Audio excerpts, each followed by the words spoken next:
tragically end his life just as he reached the top. The life and times of Keith Whitley next on TNN.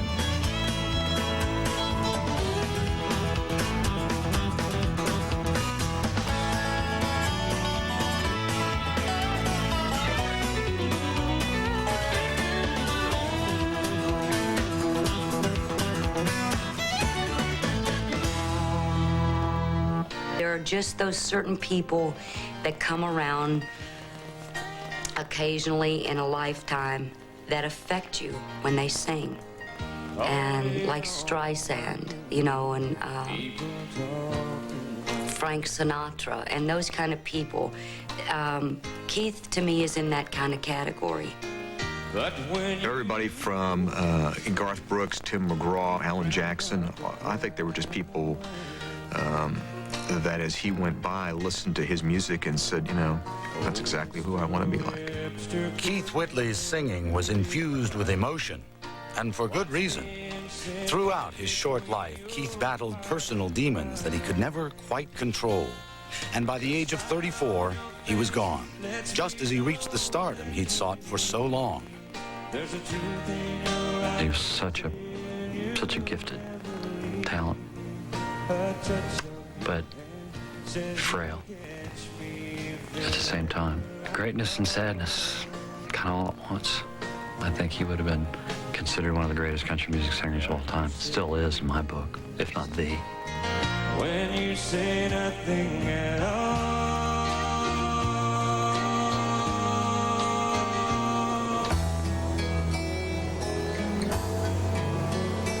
The Keith Whitley story began deep in bluegrass country, the Appalachian Mountains of eastern Kentucky. Keith was born here in the small town of Sandy Hook, and he didn't take long to start singing. Keith was a colicky baby, and he cried at night.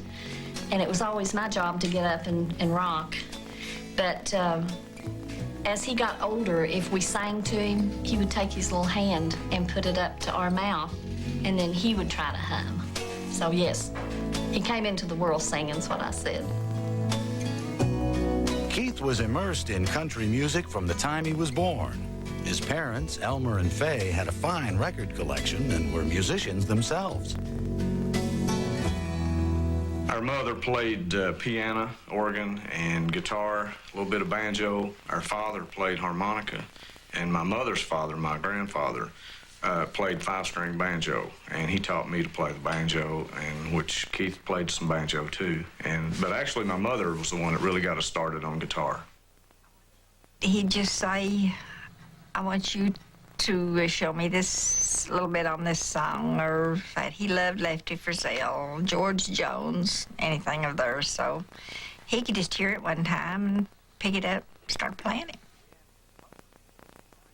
Keith began his public singing career at the age of 4, entering a local talent contest. And he won it. He sung Marty Robbins' Big Iron. And he had on a black cowboy outfit, and they asked him, will you do another song for us? He just unbuckled his gun belts and let them fall to the floor and started out on Did I'm a Wandering Soul. At the age of 8, he was singing on local radio. We have a wee little guest here we want to bring in. Anything else. Singing was all he ever wanted to do. And I said to him once, even when he was in high school, I said, don't you think when you finish high school that you ought to take a course in something else? And he looked at me real hurt, and he said, Mom, I don't plan to ever do anything but sing. But singing wasn't young Keith's only passion. His love of motorbikes, a lifelong affair, was evident early. He always had his bike. He had a motorcycle, a trail bike, when he got old enough. And he had little pedal cars and things he could do. He rode up and down the driveway here. After his early success, Keith couldn't wait to get on stage. And he talked his older brother into letting him join his high school rock and roll band. Of course, he was the youngest member, but he sang lead. He was a better singer than any of us. And then I got back into bluegrass, real good, real heavy into bluegrass, and got Keith into that. It was at a bluegrass convention in Kentucky in 1969 that Keith met another promising 15-year-old musician by the name of Ricky Skaggs. And they just hit it off, and they sang together. And when he come home, he told me, he said, I've met a guy that I think I'd like to play music with. We invited Ricky over the next weekend to sit in on our radio show, which we had going here. We'd tape it on Wednesday nights, and it was aired on Saturday and Sunday at a little station out of West Liberty, Kentucky. And Ricky came over and just started from there. Okay, friends, we'd like to say another great big howdy to you and welcome once again to the Mountain Rural Telephone Show. My name's Keith Whitley, and as you know, all the boys that you'll be listening to. Down the road here from me, there's an old holler tree where you lay down $1 or $2. We used to play in a little place in West Liberty, Kentucky, where they had an outdoor drive-in theater, and we'd get up on the roof and play, and if the crowd liked it, they'd all honk their horns. They could hear us through the PA set, you know. It wasn't long before Keith and Ricky caught the eye of bluegrass legend Ralph Stanley. It was a break that would set them both on the path to stardom. Oh, they call it that good old Mountain Dew, and them that refuse it. The life and times of Keith Whitley returns in a moment on TNN. By the age of 15, Keith Whitley and Ricky Skaggs had become the talk of the bluegrass world. They were asked to open a concert for one of their heroes, Ralph Stanley. They were singing and playing when Ralph got there, and he just come in and sit down on the front row and listen to them. And he was just amazed by them, because anything that he asked them to do of his and Carter's old songs, they could do it. Now, Mr. Roosevelt told me just how he felt when he heard that the brows on food. If your liquor's too red, it'll swell up your head. You better stick to that good old Mountain Dew. 'Cause on it, that old Mountain Dew, and that if you did a few, I'll hook up my mug if you fill up my jug with a good old Mountain Dew. In 1970, Ralph Stanley invited both 15-year-olds to join his band, the Clinch Mountain Boys. Ralph called Keith the most talented singer he'd ever worked with. They toured with Ralph's group for the next 2 years. It was a sudden adult dose of the spotlight. And being on the road so young, touring as far away as Japan had its price for Keith. It was as a teenager that Keith first started drinking heavily. You saw things that probably a 15-year-old shouldn't see. You know, when you're on the road with an adult band, you know, it's... of course, Ralph was like a father to Keith, and I'm sure he took good care of him and watched over him and Ricky both. But still, you know, you worry about them when they're on the road. You know, when you play like a bluegrass festival, you've always got a friend there that's going to hand you a beer or a drink or something when you come off stage, and it's available. And a 15-year-old is not mature enough, you know, to say no. And I'm sure Keith, you know, that was probably when he started, and when he probably developed the problem was during those years. He was always with older people. And that was one thing that I look back on and think that, you know, I wish maybe he could have been with people his own age more, but everybody that was in the music business was older than him, and he just had to be with them. And he just seemed like he grew up so fast. This was Keith's room, and he loved it so much. Of course, it was quite different when he was here. He had more guitars and things in here, but this is a guitar that he brought me. And he said, don't forget how to play, and keep this until I call for it. So it was very important to him, and he used it on a lot of his records. And it'd been to a couple of trips to Japan. And that's a picture of one of his heroes there. Elvis was one of his heroes. He loved him very much. Every morning I'd knock on his door and I'd say, "Are you ready for your coffee?" I'd bring his coffee to him. And at night, if he come in and he was real tired, I always massaged his shoulders till he went to sleep. But if he come in and I was asleep, he always come to my room to let me know he was home. And if he thought I was asleep, he'd pinch my toe. "I'm home, Mom."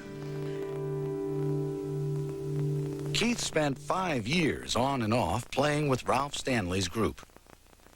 But by the time he reached his early 20s, Keith was beginning to look beyond bluegrass. He was yearning to sing more in the straight country honky-tonk style of his hero Lefty Frizzell. Keith had these dreams of being able to play real country, sing real country music with a steel guitar and a piano and all things that he didn't have access to in the bluegrass world, you know. A drummer, things like that. In 1978, he joined the band J.D. Crowe and the New South, which blended traditional and modern styles of country music. Around this time, Keith was earning a word-of-mouth reputation in Nashville as a real musician's musician. I said, this guy is like the cat's pajamas. You have to hear this. This is real country music. This is what it's all about. And that's how we got acquainted, because I was a fan. So we, through one means or another, a bunch of us here in Nashville encouraged him to move to Nashville. Keith, now married to his Kentucky sweetheart Kathy, did decide in the early 1980s to move to Nashville, where his friend Ricky Skaggs had already made it big. But Keith found that money and bookings were both scarce. He was basically starving to death, and he had no ready source of income, so every now and again my wife and I would invite him and his then wife Kathy over and feed them spaghetti and talk about country music and what we loved, and that's how we became friends. For a country traditionalist like Keith, it was not the best time to arrive in town. At the time that Keith really came on the scene in Nashville, country music was going through such a big change where we didn't know if bluegrass was considered country or pop was considered country, or really back then, country was not happening. I mean, it wasn't cool. But I think with Keith, he felt like they didn't want that from the heart thing. It was, we need up-tempo, we need catchy lyric, we need catchy titles, and I think that was very distressing to Keith. It was a tough time for a young man who'd always secretly doubted his own ability. Keith never really knew how good he was, and he never really knew how many friends that he had and how many people was behind him. He never really knew that. I wish he could have known it more. He was always afraid that he wouldn't please somebody else. He always looked at it that way. Keith was a bundle of self-doubt. He was outwardly incredibly charming and very, very funny, but inwardly was a scared boy. And Nashville can be very intimidating when you're from a little town called Sandy Hook, Kentucky. And I don't think he ever really got over that feeling of maybe I'm not good enough. Those close to Keith believe this self-doubt might have propelled him into his occasional damaging drinking binges. I think Keith turned to alcohol because of his confidence. He lacked confidence in himself, and possibly that would give him more confidence. I think he saw where all the great singers have been before him. And that's his George Jones, and Lefty Frizzell, Hank Williams. All these people were considered great, but they all were known for their drinking. And I think that part scared him. I think in a way Keith didn't think he deserved success. It's almost like Keith was always trying to punish himself for something. Keith was also haunted by the loss of his older brother, Randy, who was killed on his motorbike near the family home in 1983. Keith didn't like to deal with problems, and that was such a tragedy because it was the first time in our family that anything had happened like that. And I think that I don't believe he ever dealt with it. I think that Randy's death contributed to a lot of his problems. Although Keith had his problems and self-doubt, no one in Nashville doubted that one of the great country voices had arrived in town. Soon he would make the breakthrough he dreamed of since childhood. The life and times of Keith Whitley returns in a moment on Cook, and it's called New Kid in Town.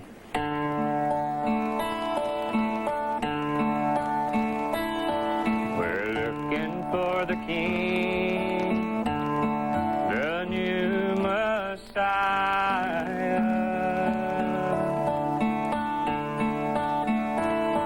We're following the star, shining bright.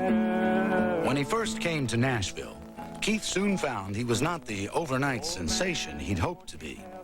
His traditional roots didn't blend with the new wave of modern country. But vocally, there was no doubting his natural gift. Incredible range. He could go down and hit a bass note and then turn right around and hit an almost falsetto note and not miss a lick. I mean, he was incredible. He was absolutely amazing. There was times on stage when I would absolutely lose my train of thought as far as a player, and get involved in what he was singing and his emotions and totally lose where I was at. Forget what song I was playing. It was only a matter of time before Keith landed a recording contract. He signed with RCA, the label of one of his heroes, Elvis Presley.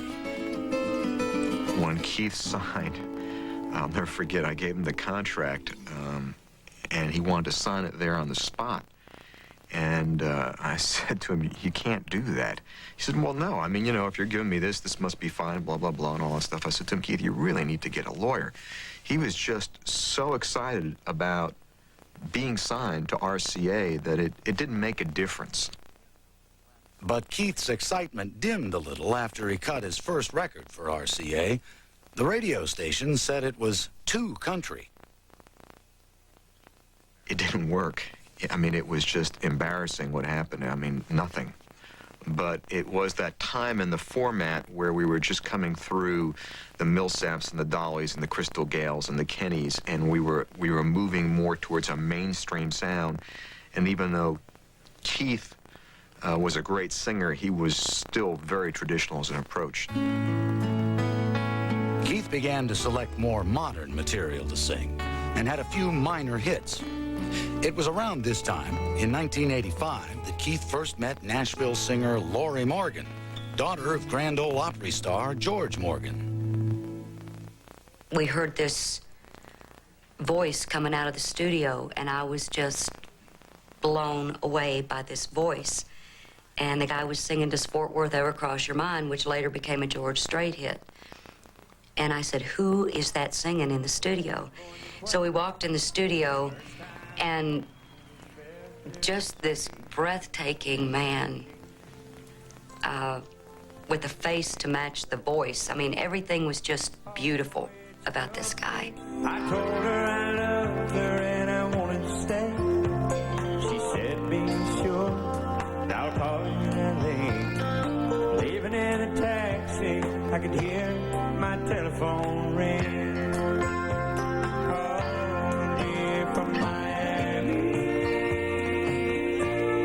Keith's life was changing in many ways. His marriage was failing, with alcohol being one of the reasons.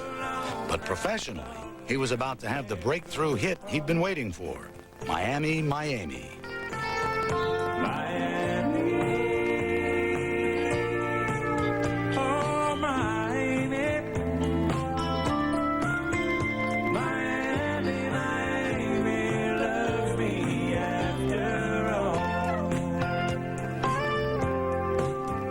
There are artists today, young artists, I'm thinking in particular of Tim McGraw, who can date his interest in becoming a country singer from hearing Miami, Miami on the radio. And I think that was the one where people started to go, you know, this is a real singer. The song reached the top 15 and spent 20 weeks on the charts. The one thing about Keith, though, you could take him 10 songs by 10 different demo singers, 10 different styles, and when Keith got done with it, it was Keith. This song came on the radio. It'd been recorded, and it was Miami, Miami. And I just pulled the car over to the side of the road, and I was like, my God, somebody recorded this song and did it better than the demo, and it's great, and who is singing it? That's the number 20 song this week. It's Keith Whitley and Miami, Miami. And I went, Keith Whitley. And there he came again. After Keith's divorce, he asked Laurie if they could get together. And within a few months, they were engaged, despite warnings from some that they weren't suited for each other. Keith was a worldly guy. Not a very good track record as far as his drinking was concerned, and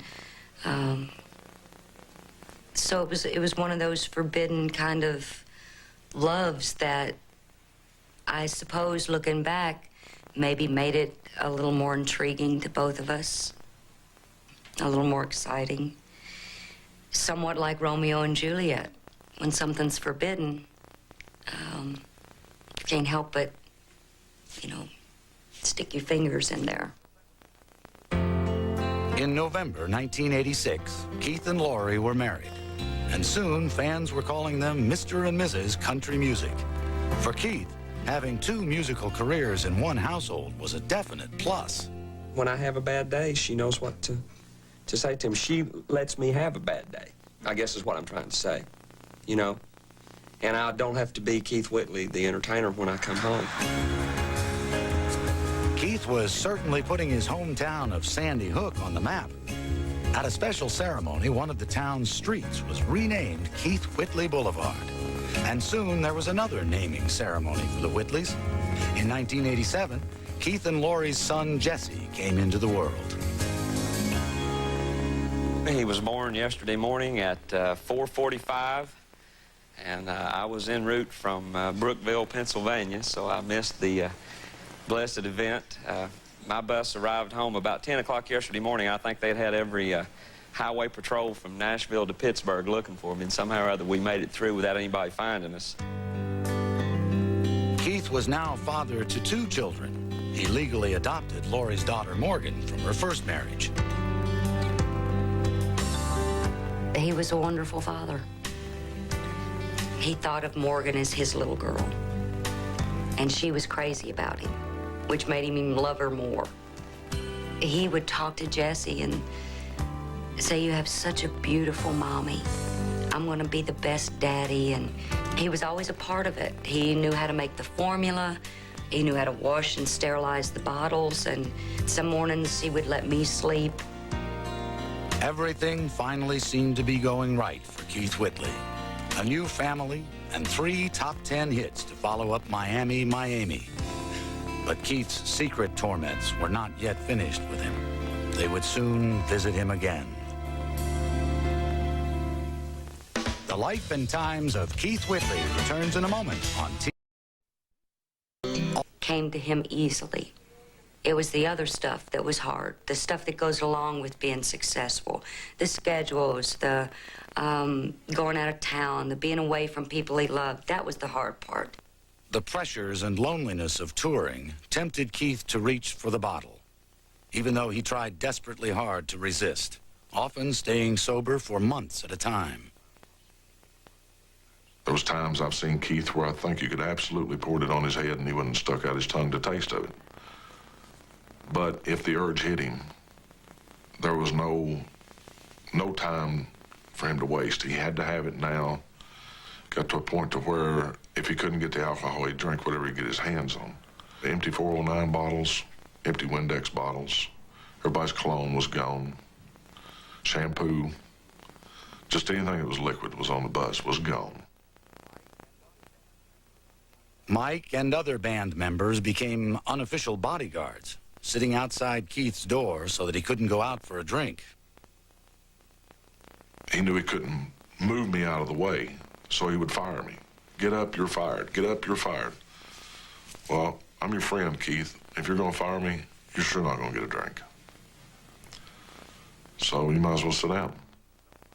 seen people offer him a drink, and he'd tell them, I don't drink. He never kept it in the house. So, you know, alcoholism is like cancer or heart disease. Some people have it, they don't want it, they can't help it. I don't know if he's ever told this to anyone else, but he told me, he said, Blake, he said, you know, I have incredible stage fright. He said, every time I walk out on the stage, I'm scared to death. And he said, that's one of the reasons I drink.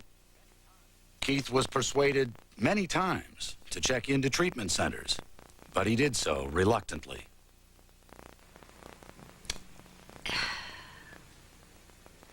Things he needed to really be direct with and confront that he couldn't.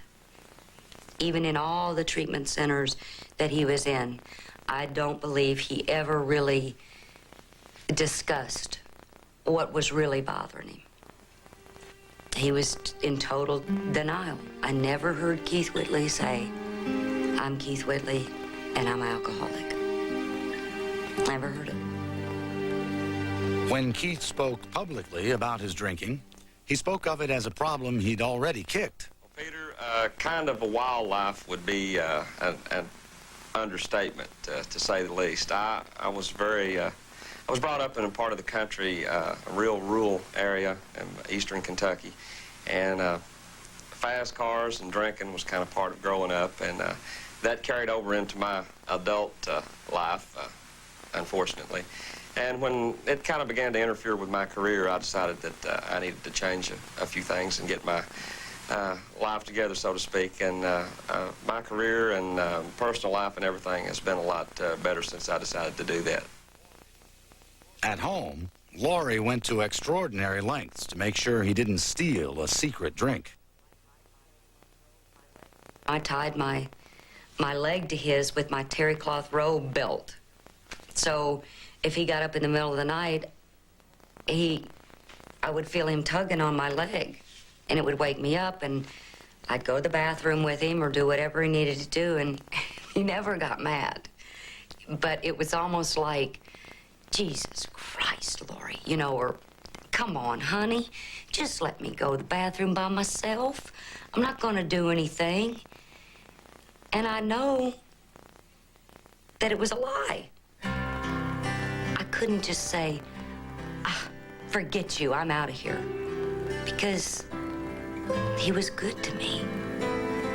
And he made me love him. So you wanted to cure this person and help them.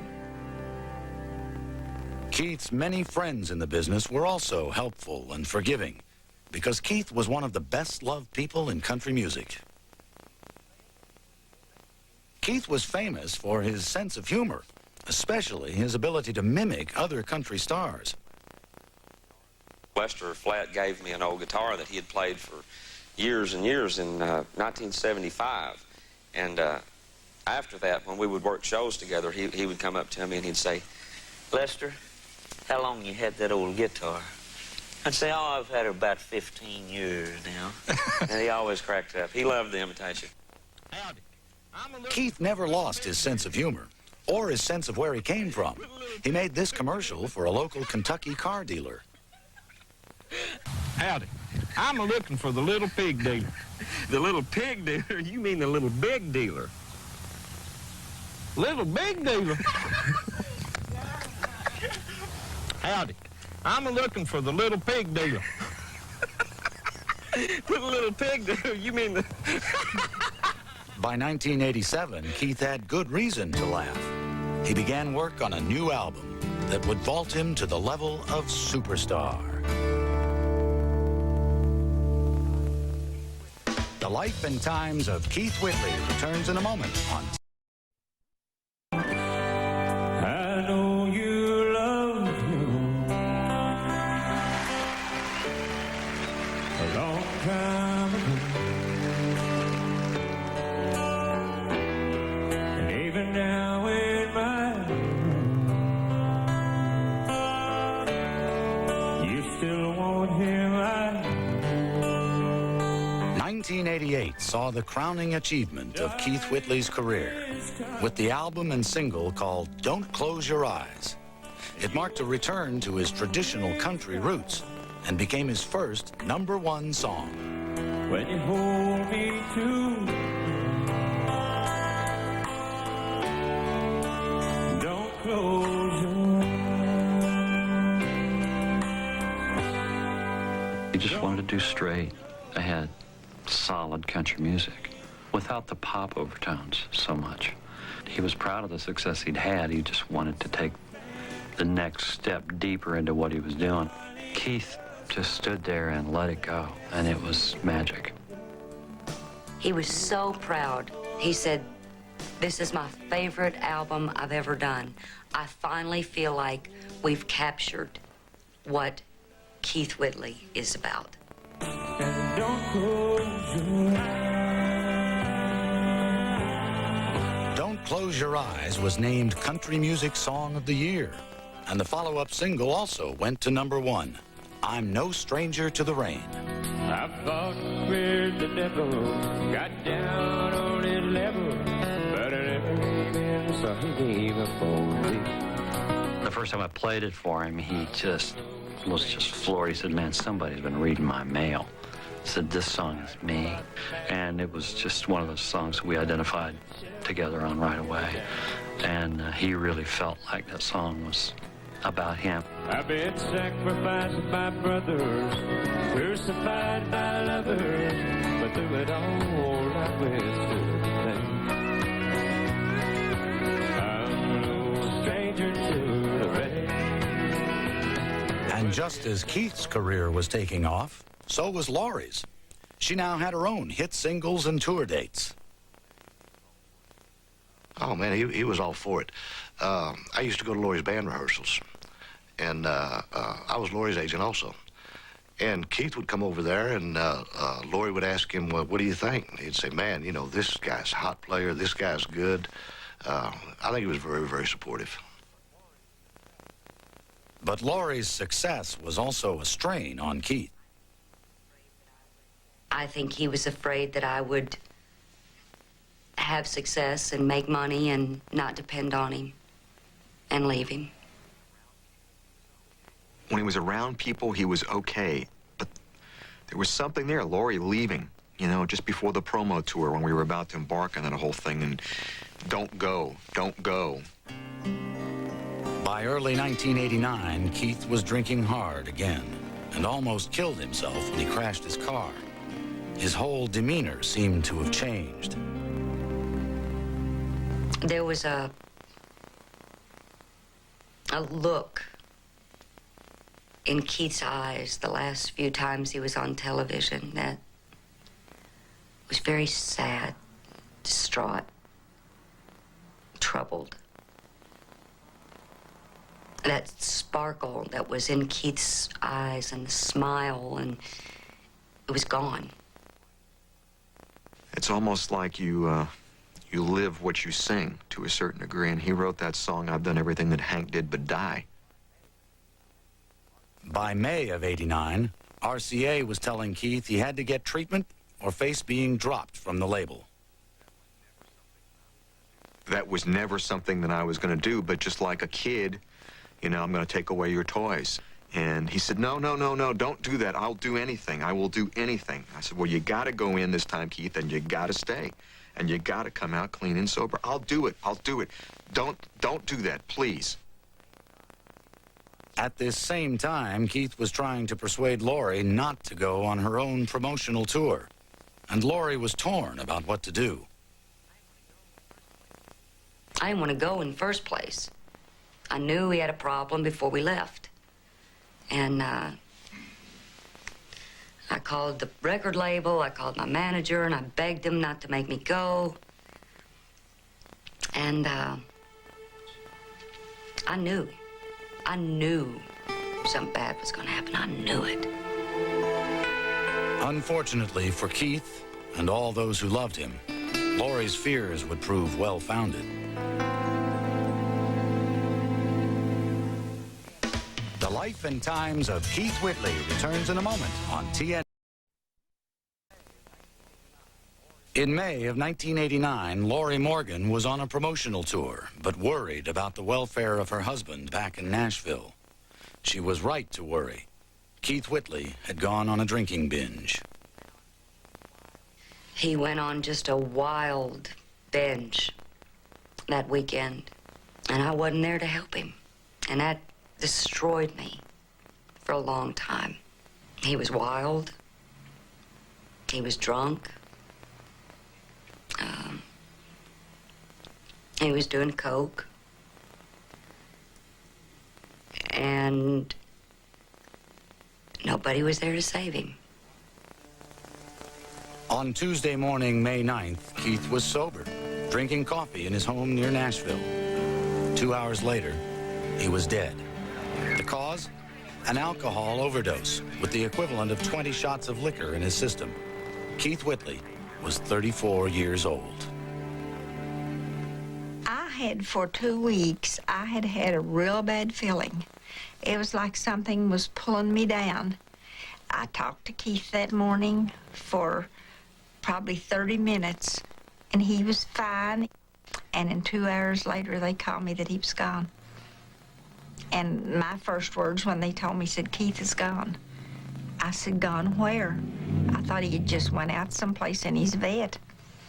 And they said, Keith is dead. And I could not believe it. It was the worst shock of my life. For Lori, stranded out on the road, the reaction then, and for a long time after, was to blame herself. You know, I would look at Jesse and Morgan, and I would think it's my fault that they don't have a dad. And it's my fault, you know, that they're going through, Jesse's going through, when's Daddy coming home? When's Daddy coming home? And it took me years to realize that it wasn't my fault. It was Keith's fault. Keith drank himself to death, not me. You can't cure them. No matter if you stay, no matter if you leave, they've got to cure themselves. Keith's death sent shockwaves through the country music world. People could hardly believe he was gone so soon. I mean, the guy was loved for everybody who'd been cheering for him, and there he was at the top of the heap, and then he died. It was like, it wasn't fair. At the Whitley home in Sandy Hook, the family has Keith's memorabilia on display for the thousands of fans who come through each year. Oh, you wouldn't believe. And from other states, and we happen to come from Alaska, we happen to come from Japan, and it's amazing. That's about all I have time to do, is to entertain the people that want to come through and just see Keith's things, where he grew up. I can't stand to be heartache's hanging on. It's so easy for the blues to get me down. Keith Whitley's time at the top was brief, but his legacy is long. He remains one of RCA's top sellers each year, with his greatest hits album going platinum. Even more importantly, he continues to influence an entire generation of singers.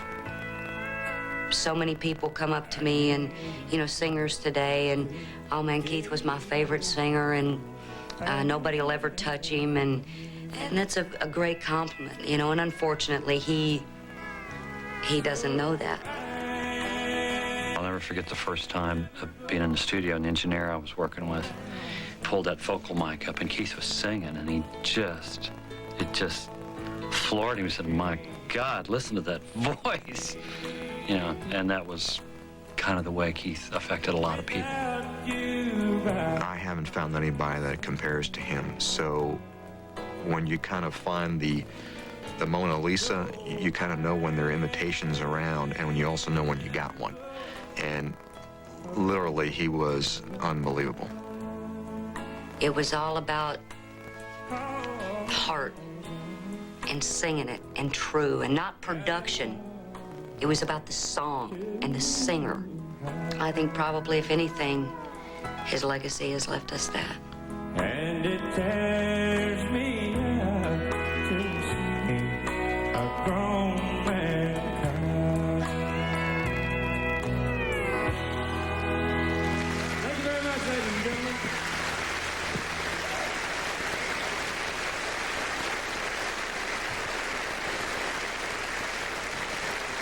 Keith Whitley.